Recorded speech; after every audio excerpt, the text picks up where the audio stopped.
Ako po si Lance Anthony Badayos, nakatira sa Barangay Puypuy Bay, Laguna. At ang aking instrumentong tinutugtog ay ang recorder at ukulele. Ang aking inspirasyon para patuloy sa pagtugtog at pagturo ay ang aking family. Why? Dahil sa kanilang suporta sa akin at sa mga batang aking tinuturuan dahil gusto nilang matuto ng go music. Ang instrumentong aking tinuturo ay ang recorder dahil ito ang aking unang natutunan at nakasanayan. Kaya nais ko rin pong ibahagi ang aking natutunan sa ibang bata. Dahil po sa aking pagtuturo sa ibang bata, naramdaman ko po ang saya sa aking puso dahil hindi nila sinasayang ang opportunity na maturuan ko sila ng musical instrument. Nang dahil sa Go Music, natulungan ako nito mag-grow.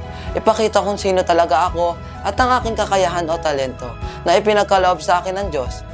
At dahil dito, nakapagturo ako sa mga bata at natuto na rin ako maging hindi mahiyain sa harap ng mga tao. Malaking tulong ang Go Music para sa aking paglago. Natuklasan ko ang aking kakayahan sa musical at natutunan ko rin ibahagi sa mga kabataan habang tinuturuan ko sila ay lumalago din ang aking pag-unawa sa musika. Nakabuo ako ng magandang ugnayan sa kanila at natutunan ko rin maging huwaran.